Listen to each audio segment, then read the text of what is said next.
Olá, eu sou Irma Galhardo, contadora de histórias, escritora. Estou aqui para ministrar mais uma oficina do projeto Caravana de Lendas do Tocantins. O projeto Caravana de Lendas do Tocantins é patrocinado desta vez pela Energisa, através da Lei Rouanet, Ministério do Turismo, Governo Federal. E hoje nós realizamos uma oficina de poesia especialmente para você, professor do Lajeado. Já estivemos aí presencialmente e agora estamos disponibilizando um pacote com 5 oficinas aqui no canal Caravana de Lendas no YouTube, e você vai poder ver a qualquer tempo, você vai poder compartilhar, rever. Não são lives, são vídeo oficinas, exatamente porque a gente compreende que pós-pandemia os professores têm muito para atualizar com os alunos em termos de conteúdo didático. Já estamos concluindo o ano letivo, então não sabemos que não tem essa disponibilidade de tempo agora para encaixar ali o horário de uma live. Então a gente faz vídeo oficina, disponibiliza aqui, você vê quando puder. E veja e reveja, professor, porque é feito com muito carinho para você, para complementar o processo do projeto Caravana de Lendas do Tocantins, que é um projeto embasado nas teorias do letramento literário, que é exatamente aproximar a criança da leitura literária, do livro literário, de uma maneira prazerosa, para que essa criança seja um adulto leitor e não aconteça o que tem acontecido tanto nas realidades das escolas, quando tenta aproximar o aluno e faz afastar, como a gente bem sabe, né? Então, o projeto Caravana de Lendas do Tocantins, quando teve aí, doou 60 exemplares de livros, que são esses livros aqui. Esses livros vão para a biblioteca, foram para a biblioteca, você pode pegar e desenvolver atividades baseadas nesse conteúdo, que faz com que o projeto seja não apenas um projeto de incentivo à leitura, mas e principalmente um projeto de fortalecimento da identidade cultural do Estado. Como nós sabemos, o nosso Estado, ainda em construção, está também construindo sua identidade cultural e precisa de fortalecer os seus elementos culturais, porque dessa forma, fazendo com que os habitantes do Estado se apropriem desses elementos, naturalmente haverá um fortalecimento que contribuirá para o fortalecimento maior da identidade cultural do nosso Estado Tocantins, ainda em construção, e nós somos esses construtores, né, professor? Então vamos estimular o nosso aluno a ouvir música tocantinense, consumir teatro tocantinense, aplaudir as artes tocantinenses de uma forma geral. Não só aplaudir, mas como apropriar, porque só quando se apropria de algo se passa com amor, se passa com verdade, a gente ama o que é da gente, né?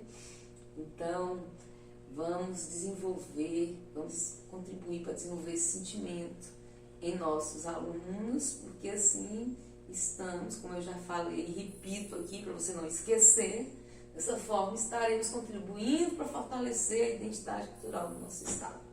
Então nós vamos falar de poesia, porque é fundamental, porque é importante, porque é necessário no dia a dia do professor, no dia a dia do ser humano. A poesia, ela precisa estar mais presente em nossas vidas, porque a poesia tem um poder humanizador.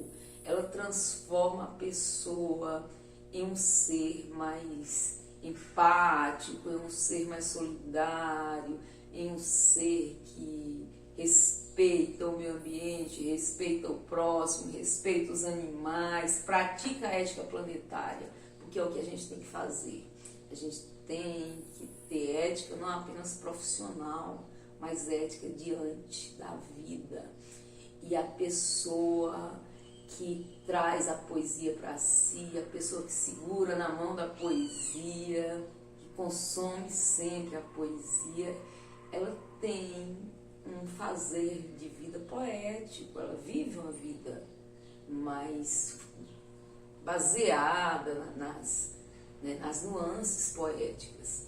Então, certamente, essa pessoa contribuirá para uma amanhã melhor. Ela será aquele adulto que vai construir aquele amanhã que nós tanto desejamos, quando a gente reclama desse mundo louco que está aí. Então, se você quer uma amanhã melhor de fato, semeie poesia, porque o poeta, no mínimo, ele vai tentar harmonizar o ambiente em que vive, a comunidade que vive, e isso repercute no estado, no país e no mundo, né? Então, viva a poesia. E a linguagem escrita da poesia, vamos adentrar um pouco aqui, né? A linguagem escrita da poesia é o poema. E vai ser exatamente sobre o poema que faremos um recorte, né, que nos debruçaremos aqui hoje, especialmente sobre a poesia infantil, infanto-juvenil, porque você, professor, está aí numa sala de aula e a gente quer é que você estimule o seu aluno para trilhar esse caminho aí da poesia. Então, a poesia, ela está em tudo, ela está na música, ela está nas artes plásticas, ela está aqui nas bonecas contadoras de histórias, que nós fizemos com muito carinho para o nosso cenário. Ela está numa forma de vestir, ela está em tudo. A forma escrita da poesia se chama poema, certo? E o poema, ele é uma narrativa produzida em verso. O que é verso? Verso é cada linha do poema. Quando a narrativa não é escrita em verso, ela é prosa, né? É a prosa e tem o verso. Então o poema é verso. Ainda que ele não rime, ele precise ser disposto em forma de versos, que são linhas, certo? São linhas ali da poesia. Então, a reunião de versos forma estrofe. E o poema, ele pode conter uma ou várias estrofes, e as estrofes, elas podem ser de vários tamanhos. A estrofe com dois versos se chama dístico. A estrofe com 3 versos se chama terceto. A estrofe com 4 versos se chama quarteto. E aí vai, e tem estrofes de muitos versos, e tem, né, eu tenho uma estrofe de 14 versos. 14 versos é exatamente a quantidade de versos necessários para se criar um soneto.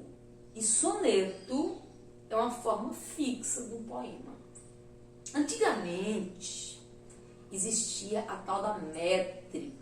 O poema tinha que ser metrificado, tinha que ser rimado, era uma coisa assim muito meticulosa, porque a métrica você tem que contar quantas sílabas tem. É uma coisa que é como se você... Métrica vem de medir, entendeu? Você tinha que medir, os versos eles tinham que ser mais ou menos do mesmo tamanho ali, tinha que ter um negócio da sílaba tônica, prestar atenção, sabe? É muito complicado, a minha geração não estudou métrica para minha felicidade. E hoje quase que não se metrifica mais, quase que não se rima mais, porque isso caiu por terra a partir do movimento modernista. O movimento modernista em outros lugares aconteceu antes, mas aqui no Brasil ele começou em 1922 e eu acho até que na oficina passada eu me confundi a data. Mas foi a Semana de Arte Moderna, aconteceu em fevereiro de 1922, em São Paulo. E a partir daí, a arte no Brasil ganhou outros rumos. A partir daí, reinou a liberdade, a arte pôde se expressar de forma indomada, livre, como deve ser a arte, sem nenhuma amarra. Porque essa coisa de metrificar é colocar o poema numa caixinha. Quando eu falei arte, é porque o modernismo se deu em todas as linguagens artísticas, tá? Mas na literatura ele marcou, assim, marcou em tudo, mas o modernismo na literatura foi assim muito importante, quebrou, é como se ele tivesse pego todos os paradigmas e fez plá, sabe? Porque desconstruiu completamente, transformou completamente a forma de versejar, a forma de fazer versos. E imagina, você tirar métrica e rima de vez, nossa senhora, é muita coisa. E ainda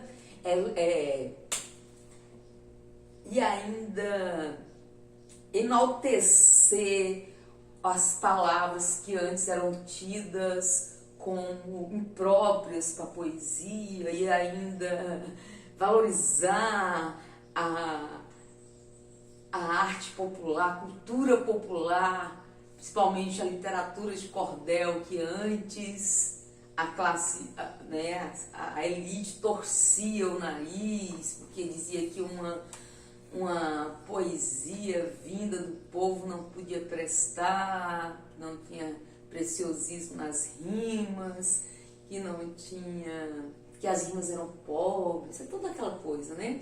Então o modernismo fala, para com isso, a gente tem que valorizar o que é da gente. Teve o movimento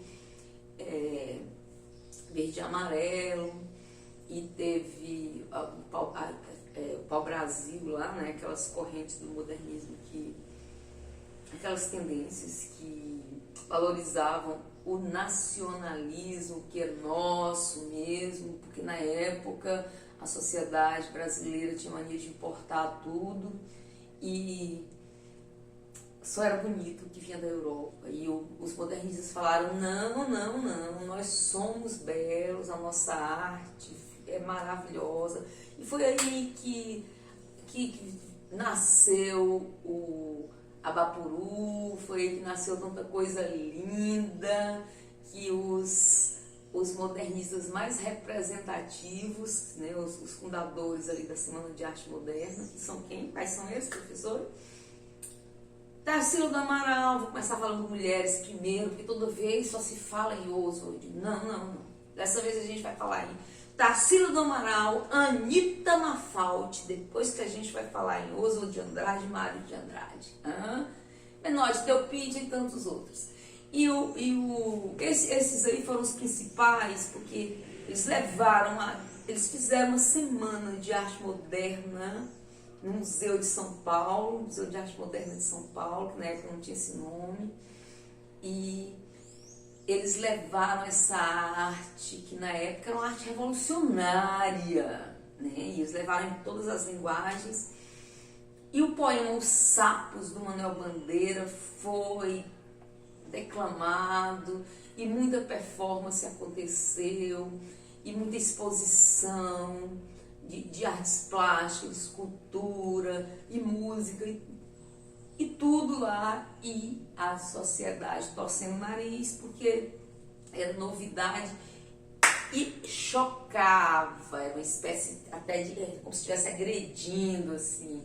E eles não ficaram calados, o Rui Barbosa foi pro jornal e falou muito mal da Semana de Arte Moderna, e muita gente criticou, e os meninos foram vaiados. Eu falo meninos porque eles eram muito jovens, mas jovens maravilhosos que conseguiram mudar o rumo da arte no Brasil. Os outros países também tiveram jovens semelhantes que fizeram isso. O modernismo não aconteceu só no Brasil. Inclusive aconteceu primeiro na Europa, no Brasil veio depois, porque esses meninos passaram por lá e viram e falaram, não, vamos fazer também lá no Brasil. E eles, mal saídos da casa dos 20 anos, conseguiram transformar, conseguiram revolucionar a arte brasileira. E a partir de 1922, a partir daquela semana tido como louca, nós tivemos a liberdade para versejar do nosso jeito, deixando só o lirismo falar, deixando só a nossa veia poética bradar mais alto. E assim, hoje a gente constrói versos sem métricas e constrói até sem rimas. Sim, se não for literatura de cordel, pode ser sem rima. O cordel não. O cordel tem que rimar, porque a característica principal do cordel é rima. Mas a poesia pura mesmo pode ser sem rima, tem o tal do verso livre, que é uma coisa maravilhosa, que a gente abre o coração e escreve. É claro que na hora de você construir um verso, você tem que escolher cuidadosamente cada palavra, porque o verso, ele precisa ser feito numa linguagem econômica para conservar o próprio aspecto de verso.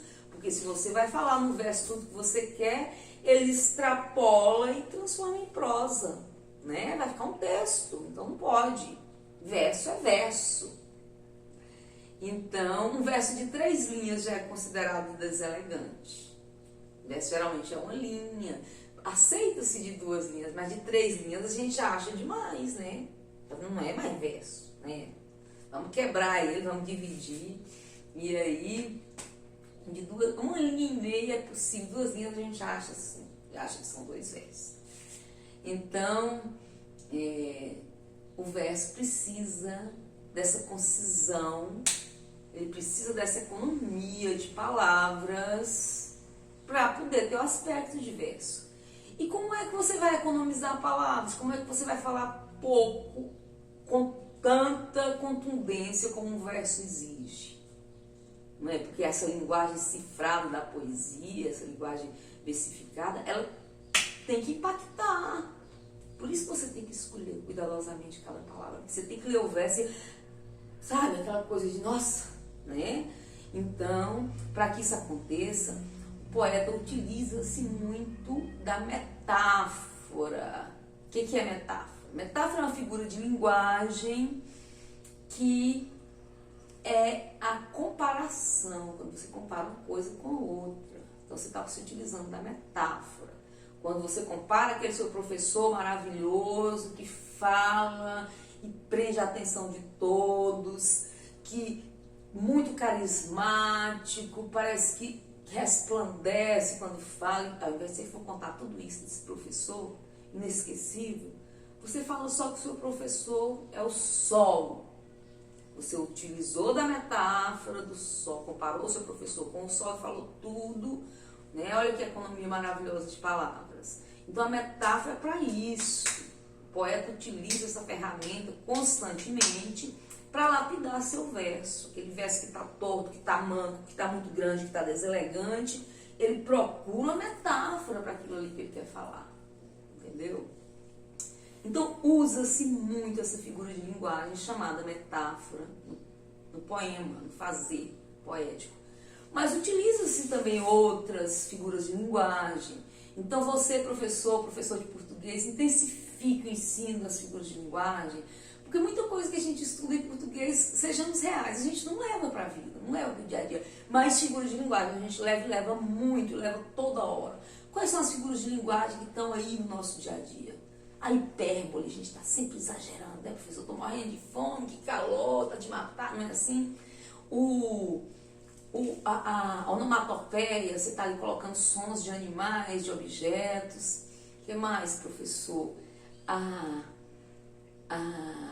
cacofonia, que é a junção de o final de uma palavra com o início da outra, dando um som diferente, né? Eu gosto de trazer para isso aqui o exemplo de um verso do Luiz Vaz de Camões, já que estamos numa oficina de poesia. Luiz Vaz de Camões tem um soneto que se chama Alma minha, gentil do que partistes. Alma minha, maminha, maminha. Percebeu? Maminha, alma minha, maminha. Então esse maminha aí, que surgiu com a junção do alma e do minha, é uma cacofonia, né? O que mais que a gente tem de figura de linguagem? Tantas outras figuras de linguagem que você deve ensinar para o seu aluno, deve intensificar, porque figura de linguagem de fato a gente usa e a gente precisa saber, precisa dar nome aos bois, porque se o seu aluno opta por abraçar os caminhos da literatura, ele precisa de muita figura de linguagem ali no fazer literário dele. Ele tem que estar toda hora buscando, ele precisa saber, precisa se apropriar disso. E para a vida mesmo, porque a gente gosta de falar bonito, e porque a gente gosta de experimentar cada palavra do nosso idioma, que é vasto e que é maravilhoso, e que tem umas sonoridades poéticas. Então precisamos saber, conhecer exatamente cada palavra, para poder utilizar e utilizar bem e brilhar nas nossas construções poéticas. Então, eu estava falando do soneto, não foi? Que o soneto é um poema de 14 versos, lembra? A gente estava falando da estrutura do poema, e aí eu comentei que um poema composto de 14 versos é um soneto. Lembra que eu comentei isso? Então, o soneto é essa forma fixa de poema, composto de 14 versos, sendo distribuído em 4 estrofes. As 2 primeiras estrofes são com 4 versos cada uma, e as 2 últimas estrofes têm 3 versos cada uma. Então, se a gente for contar 4, 8, 11, 14, dá exatamente 14 versos. Então, o que é o soneto? Soneto é uma forma de poema escrita em 14 versos, dividido em 4 estrofes, sendo as 2 primeiras quarteto e as 2 últimas terceto. Então, o soneto invariavelmente será um poema composto de 14 versos. Tá? O soneto inglês, ele difere dos outros. Ele não tem 2 quartetos e 2 tercetos. São 4 estrofes, mas a última é um dístico, porque são 3 quartetos e um dístico. Mas é só o soneto inglês, tá? Os outros sonetos todos são 2 quartetos e 2 tercetos. A gente observa isso do soneto inglês porque a Inglaterra nos presenteou com um dos maiores sonetistas de todos os tempos. Por isso que é importante a gente saber esse detalhe, porque os sonetos lá são diferentes, são sonetos maravilhosos que você vai deparar sempre, que o seu aluno vai deparar sempre, vai falar, uai, minha professora disse que o soneto eram 2 quartetos e 2 tercetos, e esse aqui tem 3 quartetos e um dístico. Como assim? Isso não é soneto? É soneto. E é o soneto inglês. E vai ver muito soneto inglês, porque nós tivemos o William Shakespeare, esse do teatro que você conhece, que escreveu Romeu e Julieta, Megera Indomada, Sonho de uma Noite de Verão. Ele foi gigante no soneto. Ele deixou muitos sonetos maravilhosos. Na época dele não se usava dar versos para os sonetos. Então ele enumerava não. Ele fazia os sonetos e nós, leitores, identificamos esses sonetos por números que foram convencionados. Então, hoje os sonetos de Shakespeare são enumerados. Isso não foi ele, foi o povo depois, para poder identificar um do outro. Então, ao invés de nomear, enumerar, e a gente identifica, sim, os sonetos de Shakespeare. Soneto número 8. Depois você olha no Google, soneto número 8. Olha as várias versões que existem do soneto número 8. Belíssimo. E tantos outros. Então, desculpa, Shakespeare foi esse gigante na arte dos sonetos. E na língua portuguesa nós tivemos outro gigante também na arte do soneto, que viveu há quase 500 anos, há quase 5 séculos, que foi Luís Vaz de Camões, poeta português. Então, Luís Vaz de Camões é o maior poeta da nossa língua. Estima-se que ele tenha nascido em 1525, 1523, por aí, na década de 1520, da década de 20 do século XVI.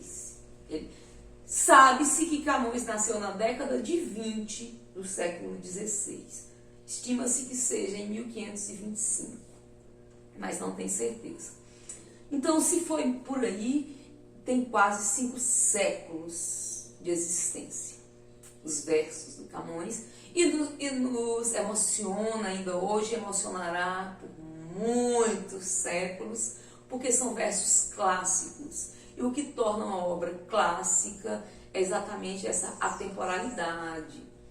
Ou ela conseguir emocionar em qualquer tempo, ela conseguir se fazer entender, ela fechar o ciclo ali da obra literária, porque a obra literária, ela só se constitui como obra literária de fato quando o leitor absorve o texto e digere.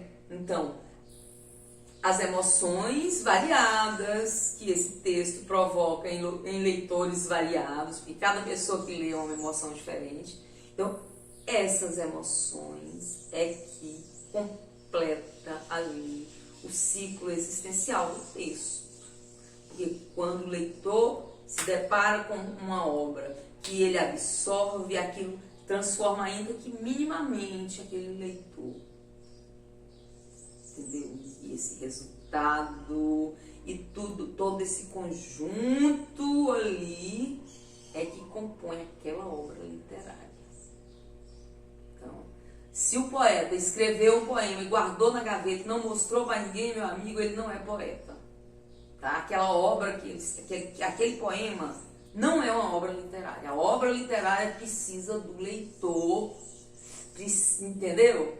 Então, o que é poesia? Poesia é emoção, poesia é sentimento.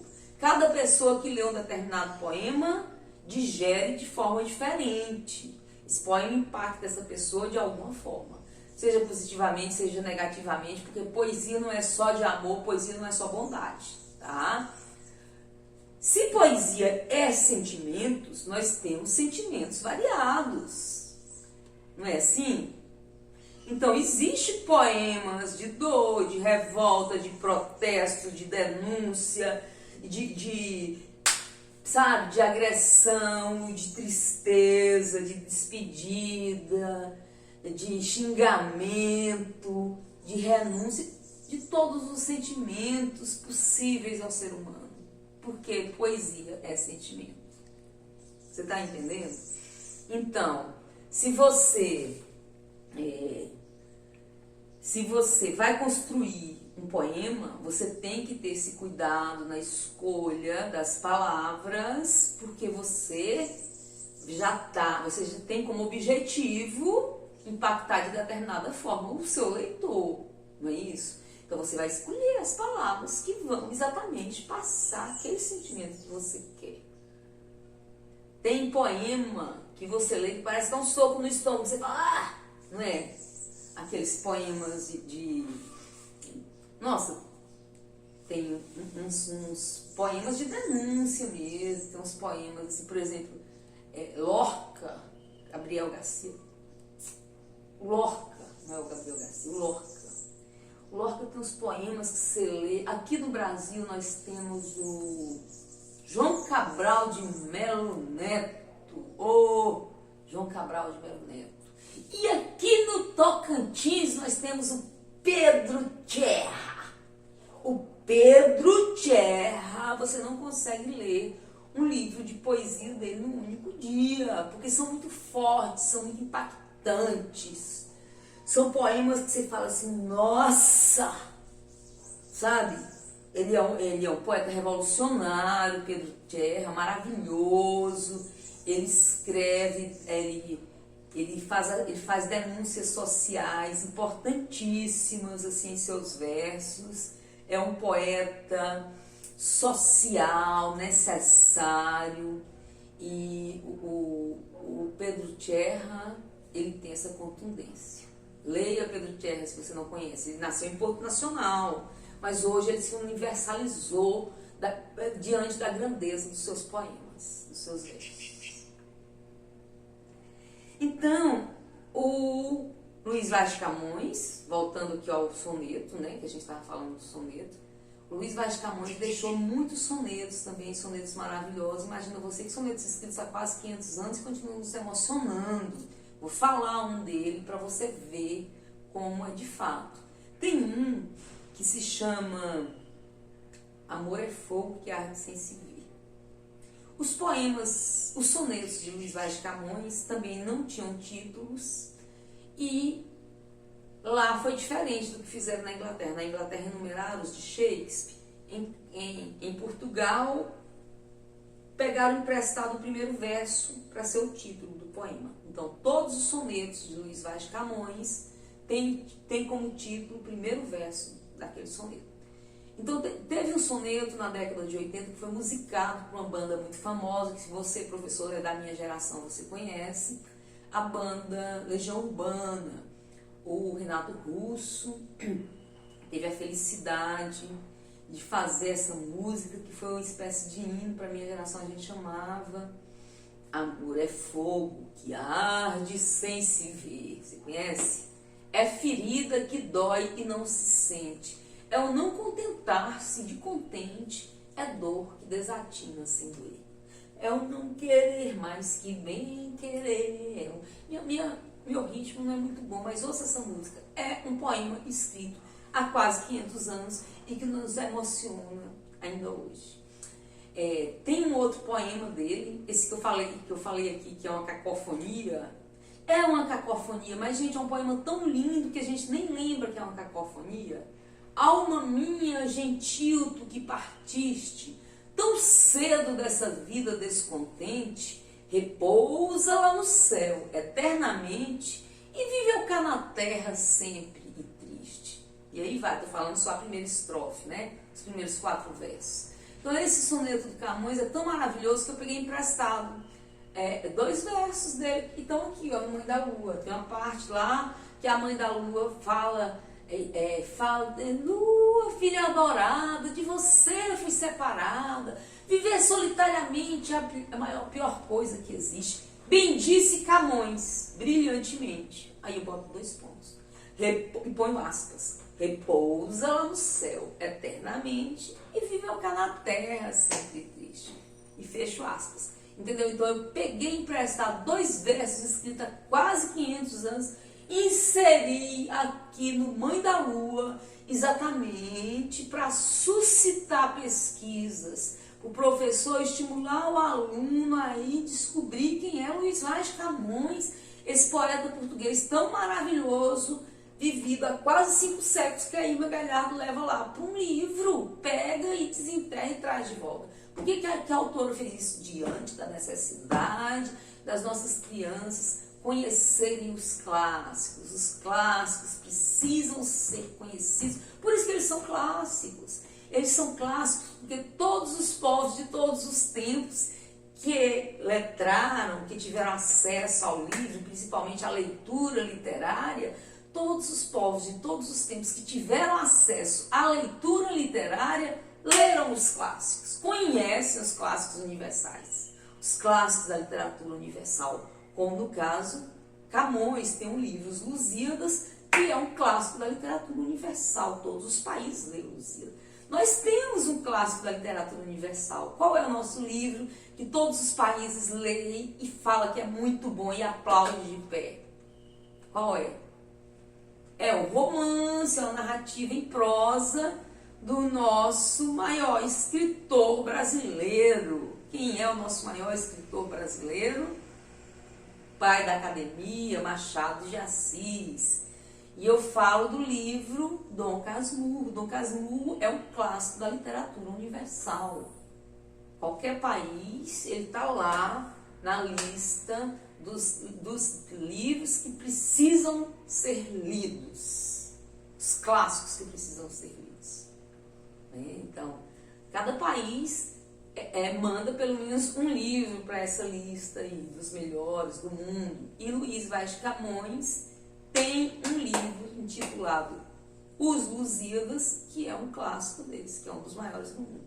Então, que livro que é esse? É um livro em versos. Lusíadas é um poema. O livro todinho é um único poema, um poema épico que com todo feito, as estrofes todas em oitavas, em 8 versos. Olha que coisa, metrificadas, porque naquela época metrificava-se, rimava-se. Então, Os Lusíadas é um livro que conta uma história toda rimada e metrificada com estrofes de 8 versos. E a história é uma parte da história de Portugal e a história da navegação portuguesa, que é brilhante, né? Muitas conquistas e muitas colonizações, inclusive a nossa, né? E muitas colônias. E os Lusíadas fala disso, fala lindamente em verso e fala de uma parte da história de Portugal que você deve ler, que é o Canto da Inês de Castro. Eu sempre sugiro quando eu faço essa oficina, porque é lindo, ele conta a história da Inês, aquela que depois de morta foi rainha. Dessa história aí surgiu ditado, dessa história aí surgiu muitos poemas e muitas prosas, porque Camões colocou lindamente. Talvez a gente saiba muito mais da Inês de Castro exatamente por causa dos Lusíadas, por causa de Camões, quando ele diz: estavas linda, Inês, posta em sossego. Ele conta a história da Inês de Castro em verso. Leia pelo menos aí o canto da Inês, tá? Quando você tiver a oportunidade de pegar uns Lusíadas na mão, hoje tem Google, vai no Google e leia, veja sobre Inês de Castro, você vai amar. Aquela que depois de morta foi rainha. Nós não temos tempo para contar toda essa história, porque nós estamos numa oficina de poesia, mas vai ter outro momento que eu vou te contar por que existe isso. Então, o Camões foi esse maravilhoso que escreveu muitos poemas, muitos sonetos, eu vou falar só um, que é o 7 anos de pastor. Ele conta a história de um trecho da Bíblia, a história de Raquel, a serrana bela lá do Jacó. E ele contou essa história esse trecho da Bíblia em 14 versos. 2 quartetos e 2 terceiros. O nome do soneto? 7 anos de pastor. 7 anos de pastor Jacó servia Labão, pai de Raquel, serrana bela. Mas não servia ao pai, servia a ela, pois a ela só por prêmio pretendia. Os dias, a esperança de um só dia, passava contentando-se com vê-la. Porém Labão, usando de cautela, em lugar de Raquel lhe dava Lia. Vendo o triste pastor que com enganos lhe fora-se negada a sua pastora como se não houvera merecido, começa a servir mais 7 anos, dizendo: mais serviria, se não fora para tão longo amor, tão curta vida. Então tá aí um soneto maravilhoso da língua portuguesa, 7 anos de pastor, escrito por Luís Vaz de Camões há quase 5 séculos.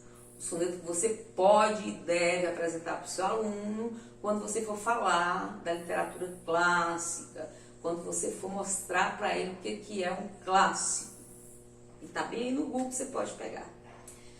Então nós tivemos aqui no Brasil um poeta contemporâneo, morreu no início de 80, mas está muito presente no nosso dia a dia, porque deixou uma obra maravilhosa, e os seus poemas inundam os nossos dias, a gente traz conosco, porque são de fato representações do que a gente quer falar. Eu me refiro a Vinícius de Moraes, o poetinha, apelido de Vinícius de Moraes. O poetinha, ele deixou uma obra vasta e maravilhosa. Ele era diplomata, por isso leu os clássicos, escreveu versos clássicos. E fez isso de uma forma elegante, assim, trazendo para o popular. Aliás, ele escreveu o popular de uma maneira clássica, foi isso que ele fez, Vinícius de Moraes. Ele popularizou o clássico. Ele produziu uns poemas que você lê e fala: nossa, são muito maravilhosos, mas o povão também gosta. Você entendeu? Então ele popularizou o clássico, na minha opinião. Tem um poema dele, o soneto dele, que é o soneto da fidelidade, que os enamorados amam, que está em disco, porque Vinícius também era músico, e muitos dos poemas ele musicava. Então ele pegou esse soneto dele, aliás, ele construiu esse soneto que se chama Soneto da Fidelidade, que é tido como o soneto mais conhecido da nossa língua, Soneto da Fidelidade, aliás, como o poema mais conhecido, disparado, assim, o Soneto da Fidelidade. Eu vou falar aqui para você.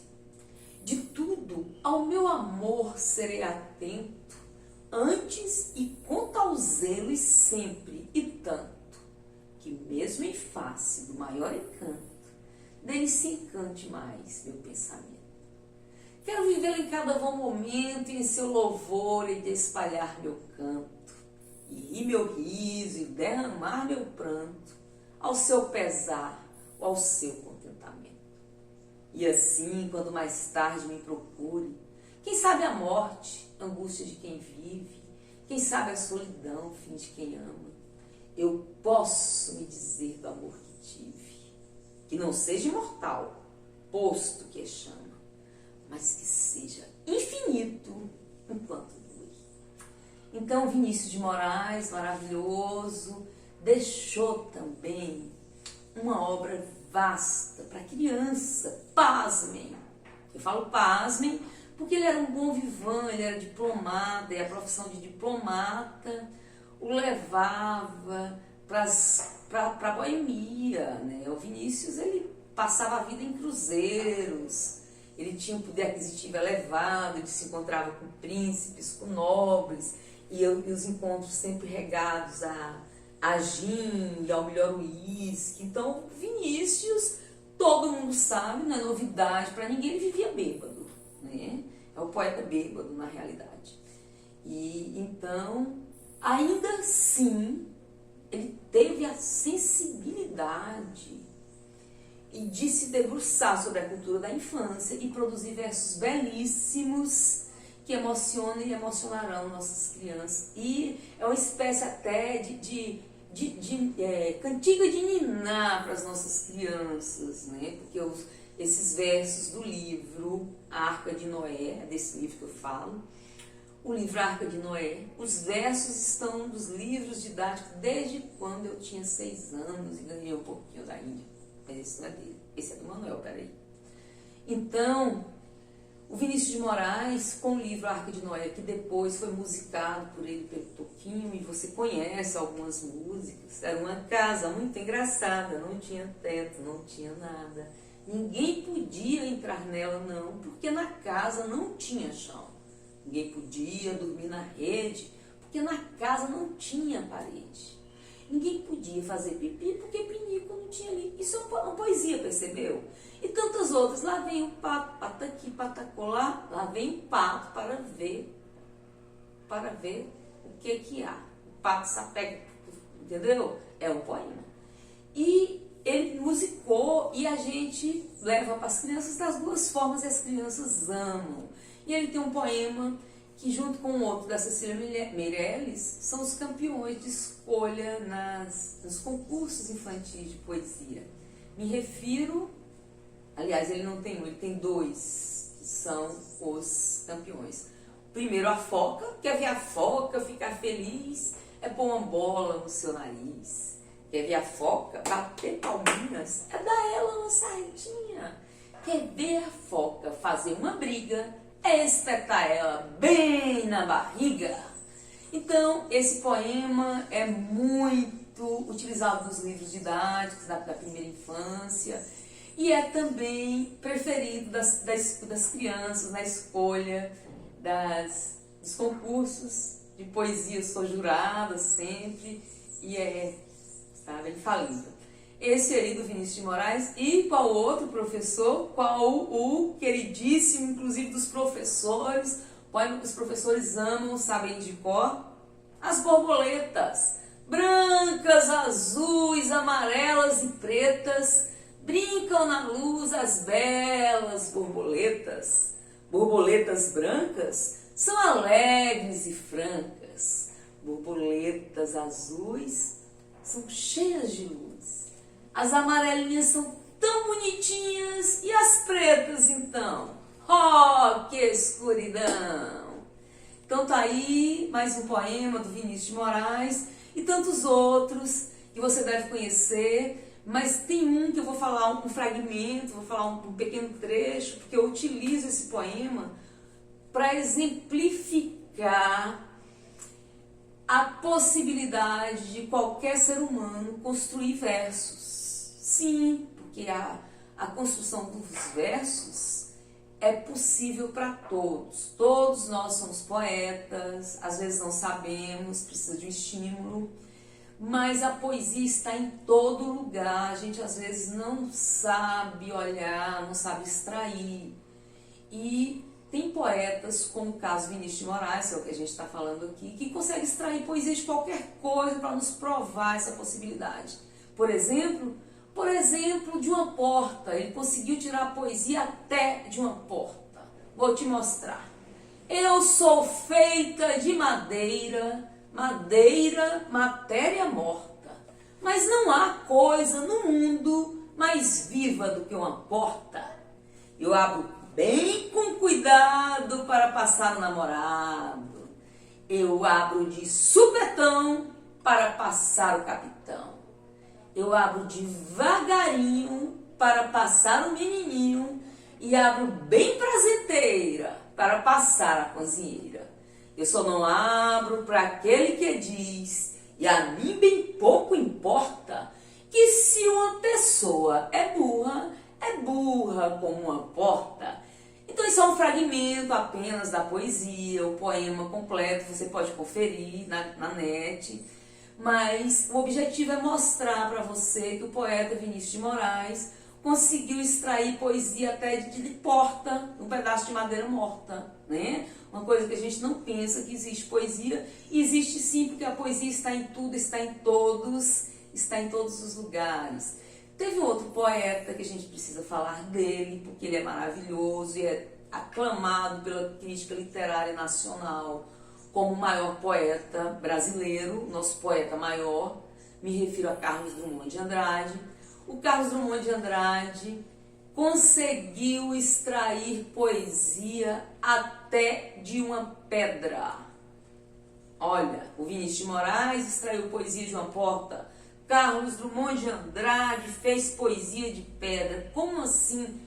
Fez, porque a poesia está em tudo. E se alguém consegue fazer poesia de porta e outro consegue fazer poesia de pedra, você consegue muito bem fazer poesia das belezas do nosso Tocantins, das maravilhas que existem aí no Lajeado, das coisas surpreendentes que o seu aluno diz, de todas as belezas naturais do nosso Cerrado. Então, professor, estimule o seu aluno desses exemplos que eu dei aqui. Vou te falar, o poema Pedra você deve conhecer, mas eu vou só te relembrar. Tinha uma pedra no meio do caminho, tinha uma pedra no meio do caminho. Jamais me esquecerei daqueles dias, na vida das minhas retinas tão fatigadas. Tinha uma pedra no meio do caminho tinha uma pedra. Então esse poema, quando foi construído há algumas décadas, ele foi recebido com muita crítica, as pessoas não entenderam, e a gente estava saindo ali do parnasianismo, adentrando no modernismo, então a sociedade não estava acostumada ainda com esse verso livre, com essa liberdade de extrair poesias do nosso cotidiano, e então não foi bem aceito. No entanto, décadas depois, esse poema se transformou numa espécie de referência, né? Uma espécie quase que de ditado popular, porque a gente está sempre ali repetindo quando algo não dá certo. Ah, quase consegui, mas tinha uma pedra, ou uma pedra me atrapalhou, por isso que eu não cheguei a tempo, não é assim? A gente está sempre repetindo o Drummond, ainda que reinventado, ainda com nossas próprias palavras. Então, Carlos Drummond de Andrade, quando ele escreveu esse poema, ele se utilizou da metáfora. Lembra que eu disse que metáfora era comparação? Aquela figura de linguagem que a gente citou um pouco antes, que eu disse que era comparar. O poeta se utiliza sempre da metáfora para poder fazer versos concisos e versos contundentes, lembra? Então, Carlos Drummond de Andrade é um exemplo maravilhoso disso, porque ele se utilizou da metáfora da pedra, né? Ele fez essa comparação quando ele estava passando por um momento de dor muito grande. Ele havia perdido o seu filho nascituro, ou seja, o bebê ao nascer acabou morrendo e ele sentiu uma dor tão grande e aquilo era tão terrível na existência dele que era como se fosse uma pedra no meio do caminho que o impossibilitava de seguir. Então, dessa forma, ele pegou emprestado a metáfora da pedra, ele comparou toda aquela dor que ele sentia com a perda do filho, ele comparou a pedra no seu caminho, atrapalhando tudo. Você entendeu? era uma pedra no meio do caminho. Tinha uma pedra no meio do caminho, tinha uma pedra. E por isso que ele repete, tem toda essa repetição na poesia, no poema. Tinha uma pedra no meio do caminho tinha uma pedra no meio do caminho. Essa repetição é para dar dimensão dessa pedra, que era gigantesca, que o impossibilitava de seguir. Era uma dor insuportável que ele só conseguiu traduzir em forma dessa pedra que o barrava, que o atrapalhava de seguir em frente. Então, é um poema maravilhoso que hoje se popularizou de forma tal, todo mundo que tem acesso aos livros conhece esse poema aqui no Brasil, porque ele está nas músicas, ele está nos livros, está em vestimenta, está nas artes plásticas, são muitas as releituras desse poema, como de tantos outros, do Carlos Drummond de Andrade. Ele é o nosso mago, o nosso mestre mesmo da poesia. E por que ele é tão mestre da poesia assim? Porque ele conseguiu trazer o cotidiano para os versos. Ele conseguiu falar em seus versos coisas do nosso dia a dia. Ele popularizou a poesia. Antes dele, a poesia era muito elitizada, era coisa de salão, era coisa de quem, sabe, só quem lia os clássicos, aquela coisa sofisticada. E não se falava de banalidade, não é de banalidade, do cotidiano, não se falava do cotidiano em versos. Aí vem o nosso querido Carlos Drummond de Andrade que diz: casas entre laranjeiras, mulheres entre bananeiras, pomar, amor, cantar. O menino vai devagar, um burro vai devagar, devagar as casas olham. Eita vida besta, meu Deus. Olha esse poema. Cidadezinha qualquer. Esse poema foi escrito em 1930. Olha quantas décadas. Esse poema continua emocionando, porque fala de coisas banais, fala de coisas ali do dia a dia. Esse poema foi feito num dia de grande tédio, numa tarde de muito tédio, lá em Itabira, uma pequena cidade de Minas Gerais. E ele tinha uma vida completamente besta, como ele mesmo denominou. Eita vida besta, meu Deus, é o último verso do poema.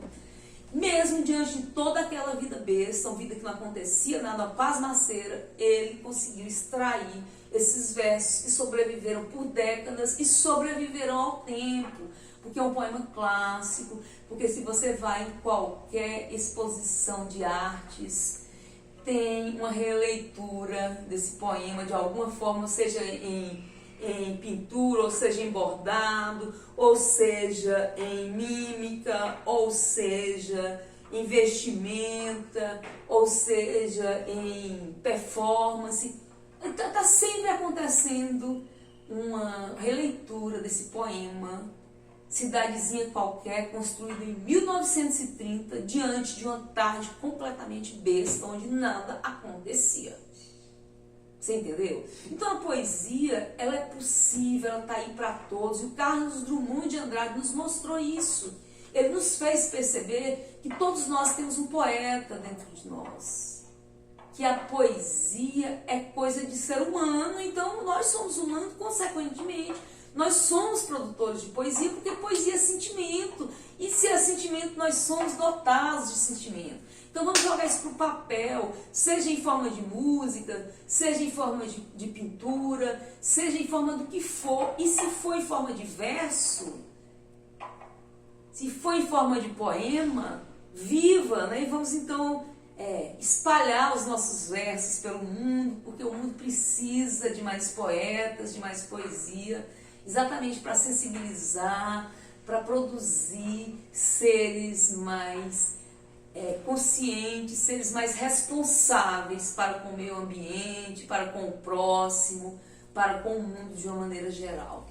Então, o Carlos Drummond de Andrade é esse poeta aí, que também deixou uma obra vasta que você pode utilizar na sua sala de aula, professor, e que os livros didáticos estão cheios de poemas do Carlos Drummond. Se você procurar com esse olhar de quem acabou de sair da oficina de poesia e que está disposto a semear poesia pelo mundo, a contribuir para que o seu aluno de fato se aproprie da linguagem poética. Então, se você vai assumir esse compromisso, você vai ter um olhar diferenciado a partir desse momento, você vai perceber que existe versos do Drummond espalhado por aí, camiseta, ônibus, parede, é o nosso poeta mais popular. Ele foi parar até no dinheiro, no nosso dinheiro, nós temos cédulas de cruzeiro ou de real, não me lembro, que tem poemas do Carlos Drummond de Andrade. Então ele é maravilhoso e rendeu muita coisa. Tem uma música dele, um poema dele, que você deve conhecer em forma de música, que é um poema que foi musicado por Paulo Diniz, um cantor muito famoso da década de 70, minha geração ouviu Paulo Diniz de olhos fechados, e o poema é: e agora, José? Você conhece? Está sem mulher, está sem carinho, está sem discurso, já não pode comer, já não pode voar, cuspir, já não pode, à noite esfriou. O poema é tão perfeito que o Paulo Diniz musicou e caiu no gosto popular, e hoje também virou ditado, né? Virou ditado popular. Quando a coisa não dá certo, você fala o quê? E agora, José? Você canta o Paulo Diniz, né? Às vezes você nem sabe, mas você está cantando.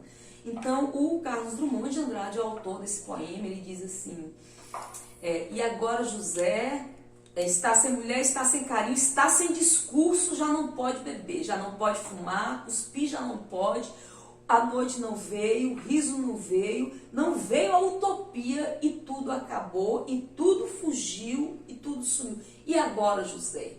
De cavalo preto que fuge a galope, você marcha, José, José, para onde? José. Conhece a música? E agora, José? Então é um poema maravilhoso, é uma crítica social. E quando ele fala, por exemplo, que o José não tem para onde ir, quer morrer no mar. Aí, como bom mineiro, ele fala de sua Minas, mas o mar secou, quer ir para Minas. Minas não há mais, José, e agora? É perfeito. Então a gente está quase no final da nossa oficina, mas eu preciso falar de uma poetisa que foi marco na poesia infantil brasileira, porque antes dela a poesia infantil tinha um cunho nacionalista ou cunho de passar valores morais, porque era um país em construção. Somos um país em construção ainda, claro, mas quando proclamou-se a República, surgiu a necessidade de narrativas próprias, narrativas eminentemente nacionais, narrativas que falassem do nosso Brasil e que estimulassem a nossa criança a amar aquele país que estava surgindo. Então vieram os poetas que se preocuparam em colocar em seus poemas esses valores pátrios. E o poema infantil, portanto, era meio chato, era meio enfadonho, né? Por exemplo, Olavo Bilac, né, um parnasianista que estava bem presente nos livros didáticos, ensinando. Tem um poema do Olavo Bilac que eu aprendi quando criança no meu livro, para falar no dia do trabalho. Tal como uma chuva caída, fecunda a terra no estio, para fecundar a vida o trabalho se criou. Feliz quem pode orgulhoso dizer: nunca fui preguiçoso, e se hoje sou venturoso, devo ao trabalho o que sou. Então esse é um exemplo de um poema parnasiano, um poema antes da Cecília Meirelles. Tinha a obrigação de passar valor moral, no caso desse aí, passar o amor pelo trabalho, né? Mostrar a importância do trabalho. Depois da Cecília Meirelles, ela falou: olha, a poesia tem que existir pela sonoridade, pelo ritmo. A poesia desse jeito, ela não vai prender a criança, ela não vai atrair. Vocês não vão conseguir produzir poetas mirins com esse tipo de poesia. A poesia não tem que ter essa responsabilidade toda sobre seus ombros, porque a poesia precisa só encantar, ela precisa só ter lirismo, ter ritmo, ter encantamento. E aí ela veio com um livro, ou isto, ou aquilo, e esse livro é um divisor de águas, porque ela deu toda essa liberdade para os seus poemas, e de fato as crianças amaram e abraçaram de forma tal que os livros didáticos estão repletos desses poemas e elas sabem de cor. Exemplo, professor: esta menina tão pequenina quer ser bailarina, não conhece o dó nem o ré, mas sabe ficar na ponta do pé. Não conhece o mi nem o fá, mas com os bracinhos no ar, não fica tonta de tanto rodar. Põe na cabeça uma estrela e um véu e diz que caiu do céu. Esta menina tão pequenina quer ser bailarina, mas depois esquece todas as danças e vai dormir como as outras crianças. Então tá aí, Cecília Meirelles. Vou falar mais um poeminha da Cecília. A gente está chegando ao fim, por isso que eu estou falando mais rápido, senão o nosso vídeo, a oficina, fica muito comprido, fica muito grande, você não vai querer acompanhar. Então vou só falar mais um poema da Cecília Meirelles, Colar de Carolina, que você pode trabalhar a sonoridade da letra C. Com seu colar de coral, Carolina corre por entre as colunas da colina. O colar de Carolina colore o colo de cal e torna corada a menina. E o sol, vendo aquela cor do colar de Carolina, põe coroas de coral nas colunas da colina. Você conhece muita coisa da Cecília Meirelles que você pode levar para a sua sala de aula, professor. Por exemplo, Pombinha da Mata. 3 meninos na mata ouviram a pombinha gemer. Eu acho que ela está com medo, disse o primeiro, e com certeza vai morrer. 3 meninos na mata, vai lá, não tem tempo de falar todos. Você pode também apresentar o isto, aquilo, lembra? Ou se compra o doce e não guarda o dinheiro, ou se guarda o dinheiro e não compra o doce, ou isso, aquilo, ou isso, e vive escolhendo o dia inteiro. Vai lá, confira e apresente para o seu aluno.